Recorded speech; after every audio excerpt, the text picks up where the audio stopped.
डचों के बीच, इसमें अंग्रेजों ने डचों को पराजित करके भारतीय व्यापार से बाहर किया। उसके बाद 1760 वांडीवास का युद्ध अंग्रेजों एवं फ्रांसीसियों के बीच। अब यहाँ युद्ध आपको याद है कि 1759 में वेदारा का हुआ था और 1760 में वांडीवास का। यहाँ ये याद रखना होगा कि वेदारा किस राज्य में है और वांडीवास किस राज्य में है ना। वेदारा पश्चिम बंगाल में है और वांडीवास तमिलनाडु में, ये याद रखिए। उसके बाद 1761 पानीपत का तीसरा युद्ध है ना, अहमद शाह अब्दाली एवं मराठों के बीच में। यहाँ याद रखना होगा कि पानीपत के 3 युद्ध हुए थे, 21 अप्रैल, 5 नवंबर और 14 जनवरी। डेट याद रखना होगा कब कब, 21 अप्रैल 1526, 5 नवंबर 1526 और 5 नवंबर 1556 और 14 जनवरी 1761 है ना, ये आपको होगा। अब यहाँ देखेंगे 1756 से कैसे युद्ध दिए थे आप लोग, बोले ठीक क्या देखेंगे 1700। अब यहाँ थोड़ा सा देखेंगे 1756 से 1763 कौन सा युद्ध है ये, तीसरा कर्नाटक युद्ध। कौन सा है, तीसरा कर्नाटक युद्ध। इस कर्नाटक युद्ध को सप्तवर्षीय युद्ध के नाम से भी जाना जाता है, सप्तवर्षीय युद्ध के नाम से भी जाना जाता है। और याद रखेंगे इस तीसरे कर्नाटक युद्ध के दौरान ही 1760 में वांडीवास का युद्ध हुआ था और ये युद्ध समाप्त हुआ, यानी तीसरा कर्नाटक युद्ध समाप्त हुआ वो 1763 के पेरिस के संधि के तहत। किस संधि के तहत, पेरिस के संधि के तहत युद्ध समाप्त हुआ था। अब हम बात करते हैं 1764 यानी बक्सर का युद्ध है ना, 23 अक्टूबर 1764। ध्यान से यहाँ देखिएगा, सबसे इम्पोर्टेंट है ये जो बक्सर का युद्ध हुआ था, इसमें बंगाल के अपदस्थ नवाब मीर कासिम, अवध के नवाब सुजाउद्दौला और मुगल बादशाह शाह आलम द्वितीय, इन तीनों की संयुक्त सेना एवं अंग्रेजों के बीच हुआ था। अंग्रेजों के तरफ से सेनापति थे हेक्टर मुनरो। इस युद्ध में इन तीनों शक्तियों की हार होती है और हार के बाद यह क्वेश्चन क्या बनेगा। पहला क्वेश्चन बनेगा कि बक्सर के युद्ध के समय बंगाल का नवाब कौन था, मीर जाफर। मैंने क्या बताया, वो अपदस्थ नवाब था। ध्यान दीजिएगा क्वेश्चन पे, क्वेश्चन क्या पूछेगा कि इसी में पूछ रहा हूँ, बक्सर के युद्ध के समय बंगाल का नवाब मीर जाफर, बक्सर के युद्ध के समय बंगाल का गवर्नर बेंसीटाट और बक्सर के युद्ध के समय मुगल बादशाह शाह आलम द्वितीय। ये याद रखना होगा। बक्सर का युद्ध हुआ 23 अक्टूबर 1764 को है ना। इस युद्ध के समय बंगाल का नवाब मीर जाफर, बंगाल का गवर्नर बेंसीटाट और मुगल बादशाह शाह आलम द्वितीय। और ये युद्ध हुआ था अवध के नवाब सुजाउद्दौला, मुगल बादशाह शाह आलम द्वितीय और बंगाल के अपदस्थ नवाब मीर कासिम की संयुक्त सेना एवं अंग्रेजों के बीच। और अंग्रेजों का सेनापति कौन था, हेक्टर मुनरो था, हेक्टर मुनरो था। इस युद्ध के बाद बेंसीटाट के बाद पुनः बंगाल का गवर्नर बनकर आता है रॉबर्ट क्लाइव। रॉबर्ट क्लाइव का पहला शासनकाल होता है 1757 से 1760 बंगाल का प्रथम गवर्नर के रूप में, और बंगाल के दूसरे काल गवर्नर के रूप में कार्यकाल में आता है 1765 से 1767 है ना। तो बक्सर के युद्ध के समय बंगाल का गवर्नर रॉबर्ट क्लाइव नहीं बल्कि बेंसीटाट था। लेकिन जब युद्ध समाप्त हो जाता है तब बंगाल का गवर्नर बनकर आता है रॉबर्ट क्लाइव। और जब रॉबर्ट क्लाइव आता है तो 2 संख्या करता है, एक 12 अगस्त 1765 को और एक 16 अगस्त 1765 को। इलाहाबाद की प्रथम संधि 12 अगस्त 1765 रॉबर्ट क्लाइव एवं शाह आलम द्वितीय के बीच में, जिसमें प्रावधान होता है कि 26 लाख रुपए वार्षिक किराए के बदले बंगाल, बिहार एवं उड़ीसा इन तीनों में दीवानी प्रदान करता है। और 1765 में रॉबर्ट क्लाइव द्वारा बंगाल में द्वैत शासन को लागू किया जाता है। प्रश्न आ जाए कि द्वैत शासन का जनक किसे माना जाता है, लियो कार्टियस को। किसे माना जाता है, लियो कार्टियस को माना जाता है ना। लेकिन इस बंगाल के इस द्वैत शासन को समाप्त किया किसने, 1772 में वारेन हेस्टिंग्स ने। क्वेश्चन बनेगा कि बंगाल में द्वैत शासन कब लागू हुआ, 1765 में। किसके द्वारा लागू किया गया, रॉबर्ट क्लाइव के द्वारा। द्वैत शासन का जनक किसे माना जाता है, लियो कार्टियस को। द्वैत शासन को समाप्त किसने किया, वारेन हेस्टिंग्स। कब समाप्त किया, 1772 में। कंप्लीट ना। दूसरा संधि हुई थी 16 अगस्त 1765 इलाहाबाद की दूसरी संधि अवध के नवाब सुजाउद्दौला एवं रॉबर्ट क्लाइव के बीच में, है ना, ये याद रखेंगे। उसके बाद 1765 हो गया। उसके बाद 1767 से 1769 क्या हुआ था? प्रथम आंग्ल मैसूर युद्ध। प्रथम आंग्ल मैसूर युद्ध, ये पूरा इतिहास नहीं बता रहे, केवल उसका मैंने बताते चल रहा है ना। इस युद्ध के समय बंगाल का जो गवर्नर था वो वेरलेस था। कौन था? वेरलेस। ध्यान देंगे, कंपनी के अधीन बंगाल के गवर्नर जनरल और वायसराय होते हैं, है ना।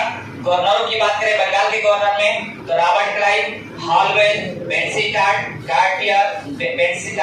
वेरलेस और कार्टियर और लास्ट में वारेन हेस्टिंग। ये बंगाल के क्या थे? गवर्नर थे। बंगाल का प्रथम गवर्नर रॉबर्ट क्लाइव और बंगाल का अंतिम गवर्नर वारेन हेस्टिंग है।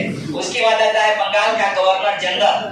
बंगाल का गवर्नर जनरल 1773 के रेगुलेटिंग एक्ट के तहत, है ना, बंगाल का प्रथम गवर्नर, बंगाल के अंतिम गवर्नर को यानी वारेन हेस्टिंग को बंगाल का प्रथम गवर्नर जनरल बनाया गया, है ना।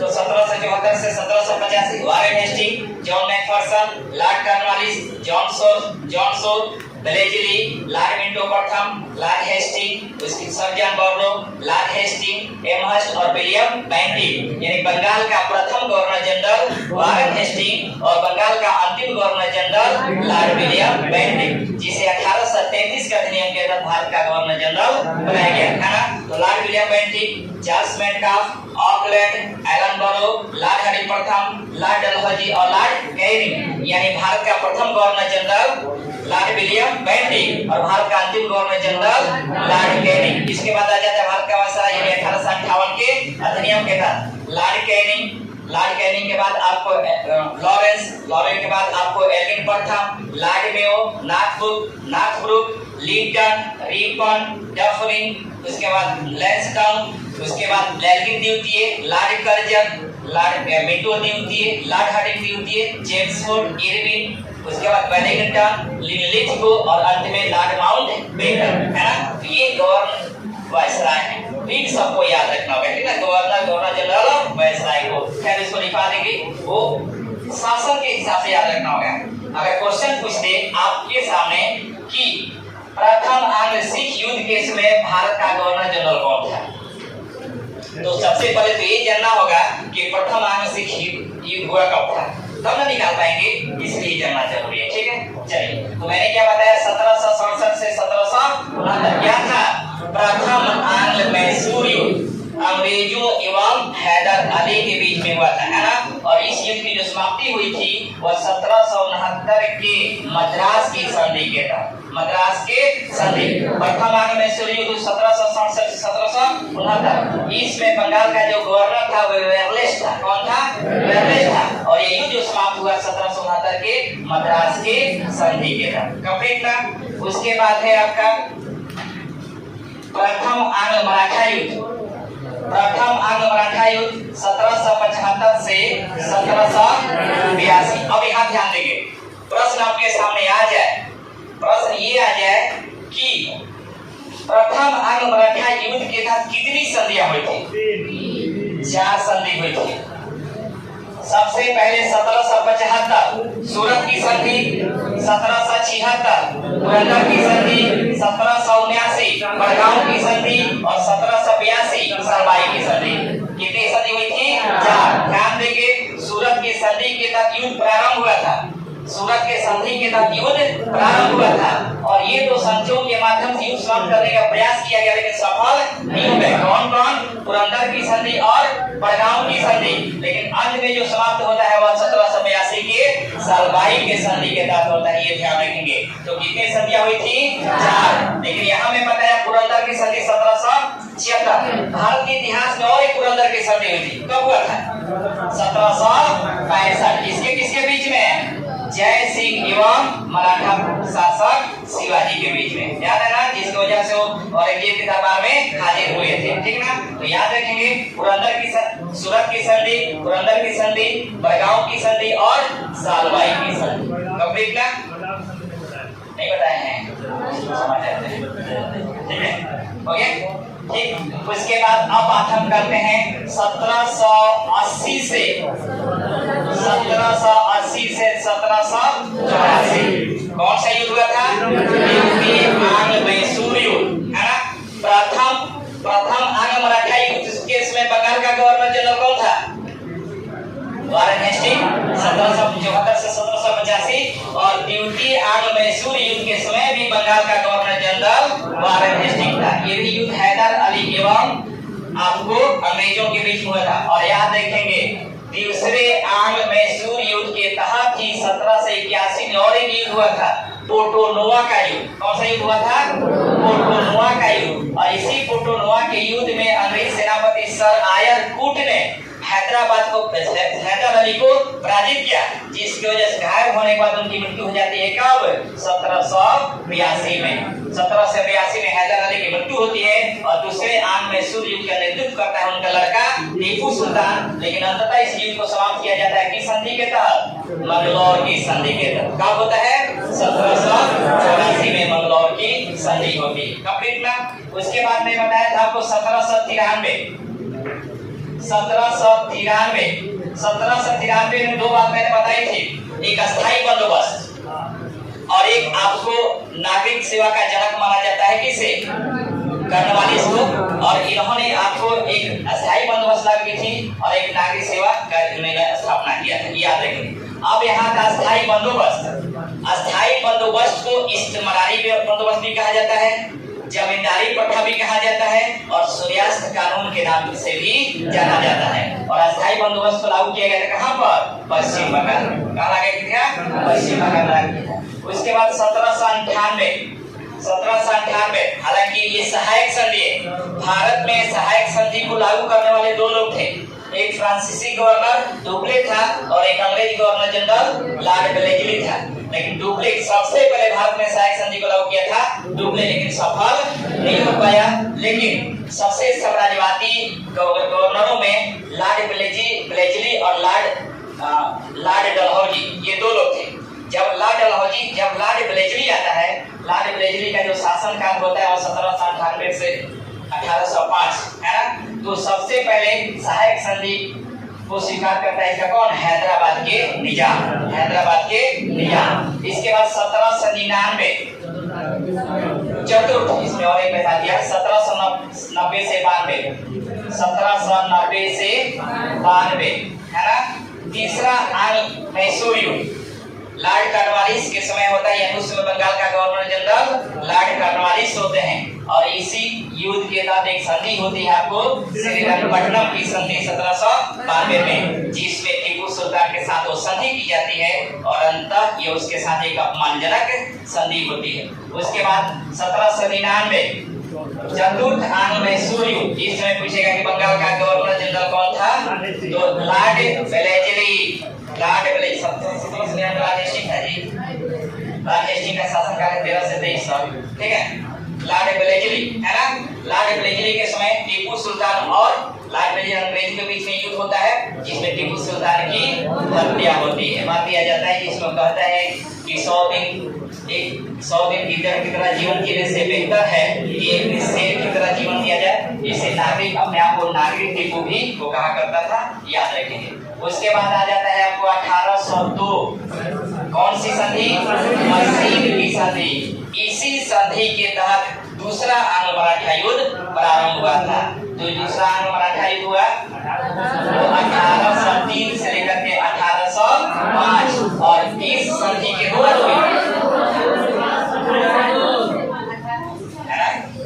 1802 नहीं होगा ना, दो दिखने वाली है तो 5 कर दीजिएगा, है ना। 1802 में वसीम की संधि हुई थी और इसी संधि के तहत क्या हुआ? द्वितीय आंग्ल मराठा युद्ध प्रारंभ होता है। और इसके तहत कितने संधियां हुई थी? 3, यानी 4 संधि को हम बोलेंगे। इसमें भी वसीम की संधि, देवगांव की संधि, सुरजी अंडरगांव की संधि और राजपुर घाट की संधि, है ना।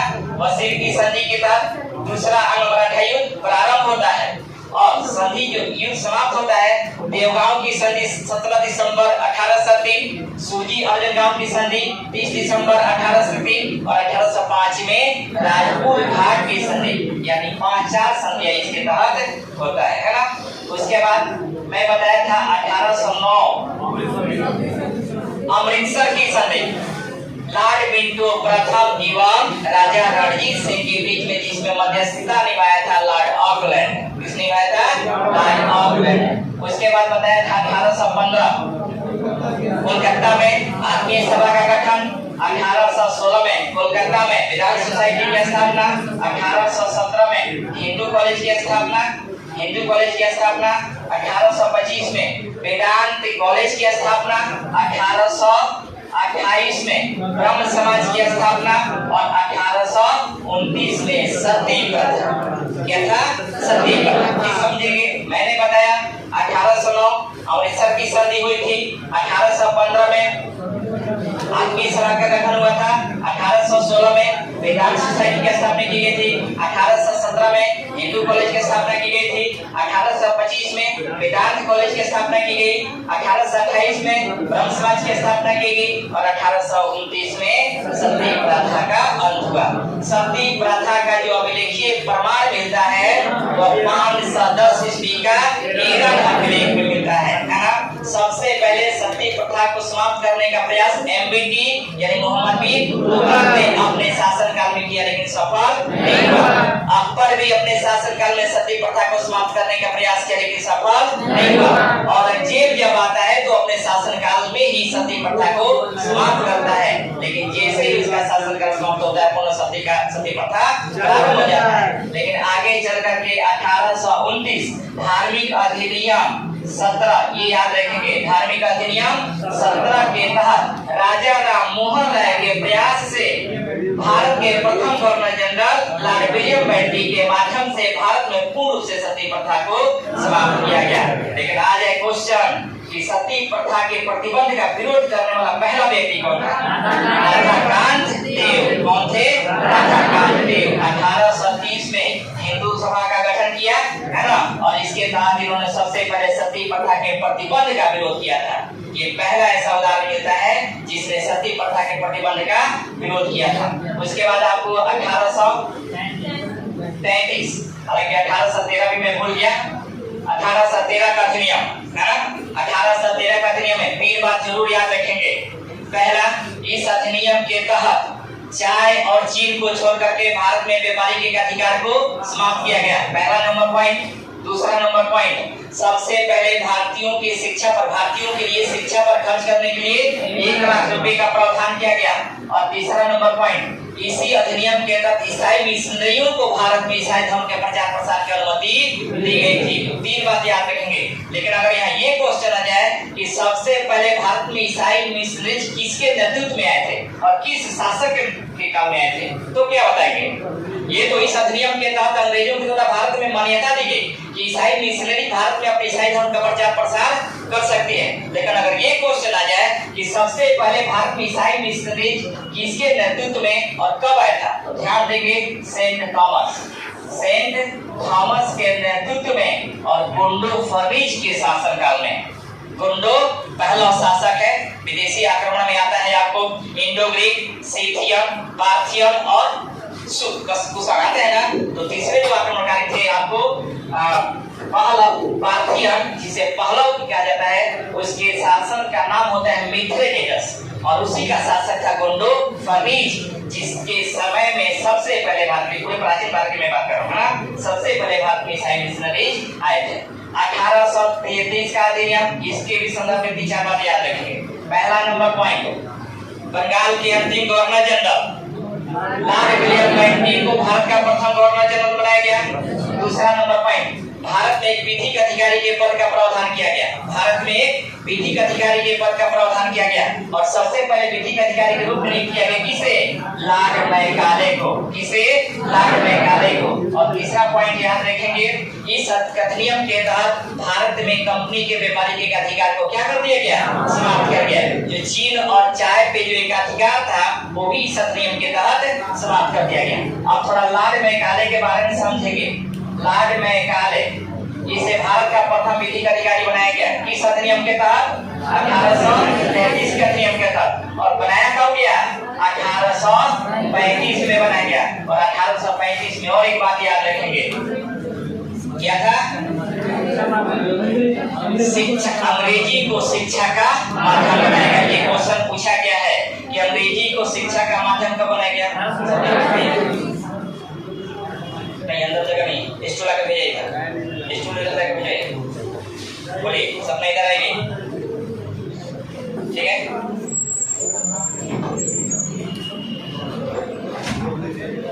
हो गया? तो 1835 यहाँ क्वेश्चन और एक इंपॉर्टेंट है, माइनर प्रस्ताव। क्या है? माइनर। अगर आ जाए क्वेश्चन कि लॉर्ड मैकाले ने किस प्रस्ताव के तहत भारत में अंग्रेजी को शिक्षा को माध्यम बनाने का सुझाव दिया था, तो माइनर प्रस्ताव के तहत दिया। किसके? माइनर प्रस्ताव के तहत ये दिया था, याद रखिए। उसके बाद आगे हम बढ़ते हैं। 1839 क्या है? तत्वबोधिनी सभा या तत्वरंजनी सभा।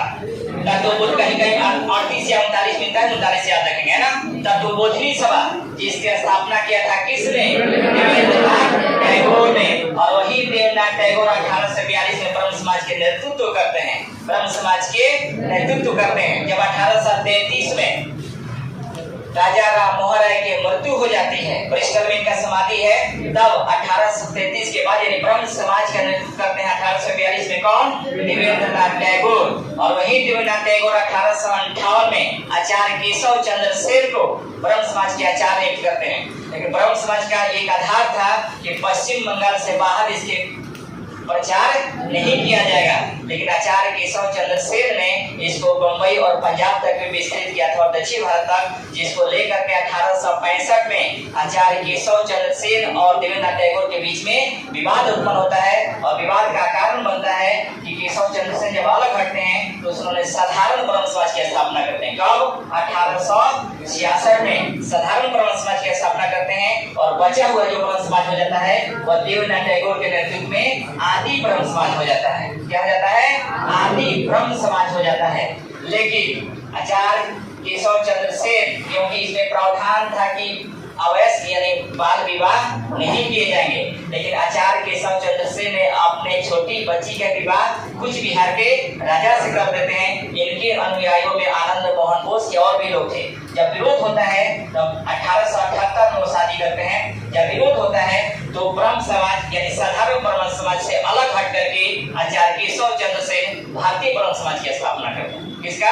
भारतीय ब्रह्म समाज। तो देखेंगे ब्रह्म समाज कितने हैं। ब्रह्म समाज की स्थापना किसने किया? ठीक से लिख देते हैं, ध्यान से देखिए, बहुत अच्छा क्वेश्चन। ब्रह्म समाज इसकी स्थापना होता है 1828 में। किसके द्वारा? राजा राम मोहन राय के द्वारा।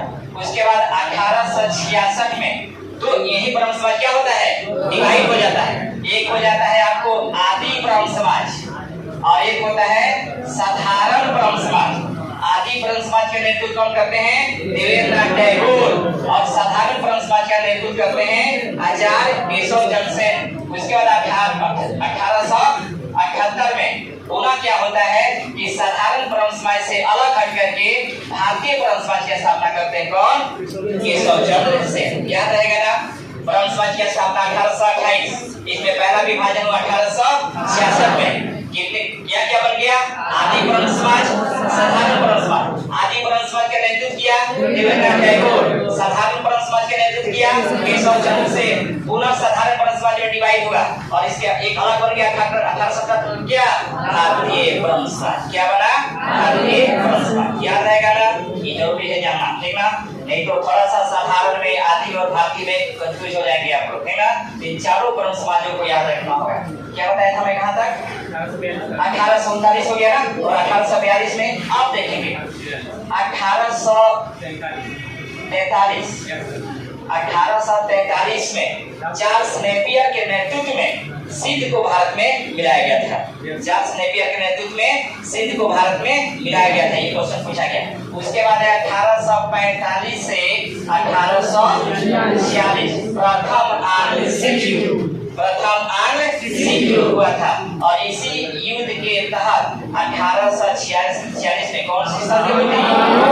लाहौर की संधि हुई थी। कौन सी? लाहौर की संधि हुई थी। उसके बाद द्वितीय आंशिक युद्ध होता है 1848 से 1849 लॉर्ड डलहौजी के समय में। किसके समय में? लॉर्ड डलहौजी के समय में। और इसी समय 1849 में, मार्च 1849 में लॉर्ड डलहौजी के द्वारा संपूर्ण पंजाब को जीत करके ब्रिटिश साम्राज्य में मिला दिया जाता है ना, मिला दिया जाता है, ये याद रखेंगे। उसके बाद है आपको 1853 भारत में प्रथम रेलगाड़ी का परिचालन हुआ था। राष्ट्रीय रेल दिवस कब मनाया जाता है? 16 अप्रैल। क्यों? क्योंकि भारत में पहली बार रेल का जो परिचालन किया गया था वो 16 अप्रैल 1853 को। 1854 में बताया था मैं, चार्ल्स गुड डिस्पैच। क्या था? चार्ल्स गुड डिस्पैच भारत में शिक्षा को लेकर गठित पहली समिति, शिक्षा को लेकर गठित पहली समिति कर गई थी आपको 1854 में चार्ल्स गुड डिस्पैच में। और इसी के तहत याद रखेंगे महिलाओं की शिक्षा पर यानी स्त्री शिक्षा पर बल दिया गया था। स्त्री शिक्षा के बल क्लास समाप्ति पर एक जो ऐसे चैप्टर है ना, जैसे पूरा भारत का शिक्षा प्रणाली, पूरे भारत का समाचार पत्र प्रणाली पूरा 1870 तक समझा जाएगा इसी तरह की, ठीक ना। तो ये आपको 1854 में चार्ल्स गुड डिस्पैच हुआ था। 1856 में तो पहला नंबर कुशासन के आधार पर अवध को मिलाया गया। इसके अलावा आपको विधवा पुनर्विवाह अधिनियम पारित किया गया। विधवा पुनर्विवाह अधिनियम किसके सहयोग से? ईश्वर चंद्र विद्यासागर के सहयोग से इसे पारित किया गया था, है ना। उसके बाद आपको 1855 से 1856 क्या हुआ था? संथाल विद्रोह। यहाँ क्वेश्चन ये पूछेगा कि 1857 की क्रांति के पहले यानी सबसे मतलब 1857 की क्रांति के पूर्व संध्या पर कौन सी जनजाति विद्रोह हुई थी? तो संथाल विद्रोह हुआ था। ये क्वेश्चन पूछा गया है ना। सीधे क्वेश्चन होगा कि 1857 की क्रांति के पूर्व कौन सा विद्रोह हुए थे? तो संथाल विद्रोह हुए थे। और 1857 की क्रांति, थोड़ा सा इसको समझ लेते हैं, पूरा कहानी समझिएगा। 1857 की लिखा दिया पूरा, क्या लिखा है? 31 मई 1857 को बस इतना लिखा है, पूरा इतिहास लिखा दिया ना।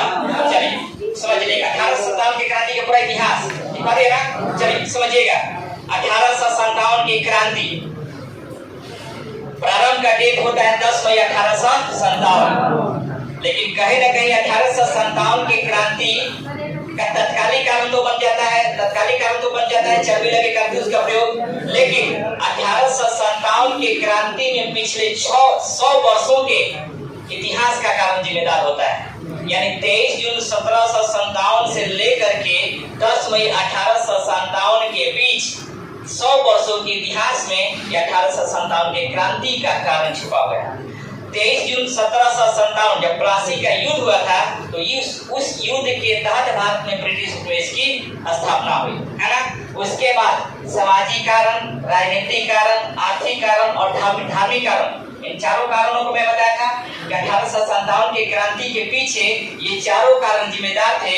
लेकिन जो तत्कालिक कारण बन गया वो आपका चर्बी लगेगा तो उसका प्रयोग। जब लॉर्ड डलहौजी के बाद अंतिम गवर्नर जनरल के रूप में लॉर्ड कैनिंग आता है तो इसने पुराने ब्राउन बेस राइफल चल रहे होते हैं, उस पुराने ब्राउन बेस राइफल की जगह नया एनफील्ड राइफल का प्रयोग कराता है। और इस राइफल में जो कारतूस भरे जाते थे उसको दांतों से खींचना होता था। सैनिकों में एक आम धारणा बनी कि जो कारतूस बने हुए हैं वह गाय एवं सूअर के चर्बी से बने। चूंकि ब्रिटिश सेना में दोनों धर्मों के लोग थे, हिंदू भी थे और मुस्लिम भी, तो दोनों धर्मों के सैनिकों को लगा कि कहीं न कहीं ये हमारे धर्मों को भ्रष्ट करना चाहते हैं, इसीलिए उन्होंने चर्बी लगे कारतूस का प्रयोग कराया। दूसरा, और इन्होंने घोषणा कर दी कि अब जितने भी भारतीय सैनिक हैं उनको समुद्र पार जाकर भी लड़ाई लड़नी होगी। चूंकि उस समय हिंदुओं को समुद्र पार करना एक पाप समझा जाता था। आज ही हम गंगा को एक मां मानते कि नहीं? याद रखेंगे पूरे विश्व में भारत ही एकमात्र ऐसा देश है जिसके हम देश को मां का दर्जा दिए हुए हैं, भारत माता की। रूस माता सुने हैं, अमेरिका माता, जर्मनी माता, जापान माता नहीं ना सुने हैं? तो याद रखेंगे हम उस विविधताओं वाले देश में रहते हैं जहाँ पत्थर को भी भगवान मानकर पूज लेते हैं, है कि नहीं? तो यहाँ पे पूरे विश्व में भारत है यहाँ पे आपको माता मान लेते हैं। आज भी हम धारणा है, हम लोग खैर अब तार्किक हो गए हैं, लेकिन हमारे जो दादाजी दादी जी आज भी देखिएगा, कोई बड़ी नदी चाहे वो गंगा जी ना हो, कोई बड़ी नदी अगर वो पार कर रही होती है तो देखिएगा अपने आंचल से या पॉकेट से निकाल करके 1 या 2 रुपया फेंकेगी, जरूर फेंकेगी। तो कहीं ना कहीं वो एक पवित्र धारणा बनी हुई है कि नहीं, ये गंगा जी पार करना है ना। उस समय समुद्रों को पार करना पाप समझा जाता था, यानी गंगा को पार करना। जब लॉर्ड कैनिंग ने घोषणा की तो हिंदू भारतीय सेना में एक विद्रोह मतलब एक रोष पैदा हुआ कि कहीं ना कहीं हमारे धर्म को पथभ्रष्ट करना चाहते हैं। लेकिन तत्काल घोषणा बन गया वही चर्बी लगे कारतूस, और चर्बी लगे कारतूस के विरुद्ध पहला जो विद्रोह किया वो आपको 29 मार्च, जो डेट लिखा हूँ जरूर याद रखेंगे, 29 मार्च 1857 को, है ना, मंगल पांडे द्वारा इसका पहला विद्रोह किया गया, है ना। कहाँ पर? मैनापुर कहाँ स्थित है? पश्चिम बंगाल में। और ये जो मंगल पांडे था ना, 34वीं इन्फेंट्री का जवान था। इसने विद्रोह करते हुए अपने 2 सेनाधिकारियों की हत्या कर दी, लेफ्टिनेंट बॉब एवं जनरल ह्यूस्टन। जब इन दोनों की हत्या करता है तब सैनिक अदालत द्वारा इसे 8 अप्रैल 1857 को फांसी दे दी जाती है और पूरे भारतीय सैनिक टुकड़ियों को भंग कर दिया जाता है। मैंने राजनीतिक कारणों में बताया कि 1818 के अधिनियम, अभी बीच में तीसरा नंबर था, ये भी छोड़ दिया था, नहीं बताया था। 1817 से 1818 है ना, तीसरा नंबर था युद्ध, जिसमें इसमें भी 4 संधि हुई थी। उसमें कितने संधि हुई थी? 4 संधि हुई थी। 1816 का नागपुर की संधि, 1817 में 2 संधियां, पूना की संधि और ग्वालियर की संधि, और 1818 में मंदसौर की संधि। और मंदसौर की संधि के तहत ही लॉर्ड हेस्टिंग ने क्या किया? संपूर्ण मराठा को जीत करके ब्रिटिश साम्राज्य में लिया गया था। इस समय जो अंतिम पेशवा थे बाजीराव द्वितीय, और उन्हीं का दत्तक पुत्र था नाना साहब। नाना साहब का वास्तविक नाम क्या है? धोधुपा। जब दत्तक पुत्र की मान्यता लॉर्ड हेस्टिंग ने नहीं दी तो मराठा छोड़ करके नाना साहब कहाँ गए? कानपुर के पीठू नामक स्थान पे, कानपुर के पीठू नामक स्थान पे। युद्ध और संधि जगह करा देंगे निश्चित है ना।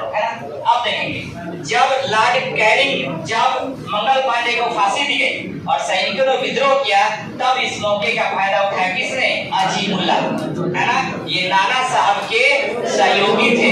इन्होंने असंतुष्ट सैनिकों को लेकर 18 सैनिकों के यानी अंग्रेजों के विरुद्ध एक संगठित विद्रोह करने के लिए एक विद्रोह की योजना बनी, और विद्रोह की योजना का तारीख निर्धारित किया 31 मई 1857 की विद्रोह की जो योजना बनी वह 31 मई 1857 को। और योजना कहाँ बनी थी? पीठूर में बनी थी। पीठूर कहाँ स्थित है? कानपुर में स्थित है। और याद रखेंगे इस योजना को किसने बनाया था? अजीमुल्ला ने बनाया था। अजीमुल्ला कौन था? नाना साहब के सहयोगी था। और आप ध्यान देंगे इसके प्रतीक के रूप में कमल एवं रोली को बनाया गया था। लेकिन कुछ उत्साही सैनिकों ने इस निर्धारित तारीख का वेट न करते हुए 21 दिन पूर्व, कितने दिन पूर्व? 21 दिन पूर्व 10 मई 1857 को विद्रोह कर दिया, है ना। और विद्रोह कहाँ हुआ? मेरठ। ये क्वेश्चन पूछा गया है कि 1857 की क्रांति कहाँ से प्रारंभ हुई? तो मेरठ से। अब यहाँ क्वेश्चन थोड़ा सा देखेंगे, पानी सबको दे दीजिएगा, ठीक ना। 1857 की क्रांति की योजना किसने बनाई? अजीमुल्ला ने। कहाँ पे बनाई? पीठूर में, ठीक ना। 1857 की क्रांति का तारीख क्या निर्धारित किया गया? 21 मई 1857। और विद्रोह कब हो गया? 10 मई 1857 हो गया। कंप्लीट का अब देखेंगे जब यहाँ से विद्रोह होता है तो विद्रोह के बाद ये सीधे पहुंचते कहाँ पर? दिल्ली। 11 मई को अहले सुबह दिल्ली पहुंचते हैं और पहुंचने के बाद अंतिम मुगल बादशाह शाह आलम को अपना नेता चुनते हैं और उन्हीं का सेनापति होता है जनरल बख्त खान, जिसको अपना सेनापति चुनते हैं। और यहीं से विद्रोह का प्रसार होता है। अलग अलग प्रसारों में अगर देखें तो पहला नंबर दिल्ली का नेतृत्व किया बहादुर शाह जफर एवं जनरल बख्त खान। निकलसन एवं हटसन है। इनको गिरफ्तार किया गया हुमायूं के मकबरे से और गिरफ्तार करके कहाँ भेजा? रंगून यानी म्यांमार में भेजा गया, जहाँ 1862 में इनकी मृत्यु हुई। आज भी इनका मकबरा रंगून में है और इनके मकबरे पर लिखा हुआ है, एक ऐसा बदनसीब बादशाह जिसे दफन होने के लिए 2 गज अपने वतन की 2 गज जमीन भी नसीब न हुई, है ना। बहादुर शाह जफर की एक पत्नी थी जिसका नाम था जिन्नत महल, जिसके संदर्भ में कहा जाता है कि अंग्रेजों को इन्होंने सपोर्ट किया था और जिन्नत महल की उपाधि थी वो महक परी थी। क्या थी? महक परी थी, याद रखेंगे। दूसरा जो विद्रोह हुआ कानपुर के विद्रोह का नेतृत्व किया नाना साहब एवं तात्या टोपे ने, लेकिन इस विद्रोह को दबाया था कॉलिन कैम्पबेल ने, है ना। नाना साहब भागकर चले गए नेपाल और वहीं से विद्रोह का नेतृत्व किया, अंग्रेजों के साथ ये विरोध उन्होंने युद्ध लड़ा और तात्या टोपे भागकर चले कहाँ पर? झांसी एवं ग्वालियर में, है ना। और झांसी एवं ग्वालियर का नेतृत्व किया था तात्या टोपे एवं रानी लक्ष्मीबाई, है ना। लेकिन इस विद्रोह को दबाया था जनरल हिरोज ने। यहाँ ध्यान देंगे, एक विद्रोह के दौरान एक युद्ध होता है जिसका नाम है कालपी युद्ध, और इसी कालपी के युद्ध में जनरल हिरोज के हाथों से रानी लक्ष्मीबाई की हत्या या मृत्यु होती है। लेकिन जिस वीरता से उन्होंने लड़ा था, उस वीरता से प्रभावित होकर जनरल हिरोज ने कहा था यहाँ सोई हुई औरत भारतीय क्रांतिकारियों में अकेली है, ये इन्होंने कहा था। तात्या टोपे भागकर चले गए नेपाल। तात्या टोपे का वास्तविक नाम था रामचंद्र पांडुरंग, लेकिन इनके दोस्त मान सिंह द्वारा धोखे से पकड़वा दिया जाता है और 1767 में इनकी मृत्यु दंड दे दी जाती है। उसके बाद लखनऊ का विद्रोह का नेतृत्व करती है बेगम हजरत महल अपने अपयस्क पुत्र बिरजिस कादिर को नवाब बनाकर, लेकिन इस विद्रोह को भी दबाता है कौन? Colin Campbell. उसके बाद इलाहाबाद के विद्रोह का नेतृत्व करते हैं लियाकत अली, लेकिन इस विद्रोह को दबाते हैं। उसके बाद फैजाबाद के विद्रोह का नेतृत्व करते हैं अहमदुल्ला और इस विद्रोह को दबाता है जनरल रेनाल्ड। लेकिन इनके समय में याद रखना होगा, ऐसे प्रथम क्रांतिकारी या प्रथम मुस्लिम क्रांतिकारी जिन्हें पकड़ने के लिए अंग्रेजों ने नाम रखा था, लेकिन पकड़े नहीं गए। उसके बाद जगदीशपुर आरा, यहाँ के विद्रोह का नेतृत्व किया था किसने? वीर कुंवर सिंह ने, लेकिन इस विद्रोह को दबाया था विलियम कपरिक का। उसके बाद आता है 1858 का अधिनियम। इसी अधिनियम के तहत भारत में कंपनी के शासन को समाप्त किया जाता है। यह अधिनियम लागू कब होता है? 1 नवंबर 1857, और इस अधिनियम की घोषणा को किसने कौन पढ़ता है? लॉर्ड कैनिंग, है ना। लॉर्ड कैनिंग पढ़ता है। इसमें कहा जाता है कि आज के बाद भारत में कंपनी का शासन नहीं होगा बल्कि ब्रिटिश शासन होगा, और इसी अधिनियम के तहत भारत का एक दिन के लिए राजधानी बनाया गया था। किसे? इलाहाबाद को बनाया गया था। और इस अधिनियम के तहत भारत के अंतिम गवर्नर जनरल लॉर्ड कैनिंग को भारत का प्रथम वायसराय बनाया गया। इतना ही पढ़ाया था ना, आगे बढ़े। चलो।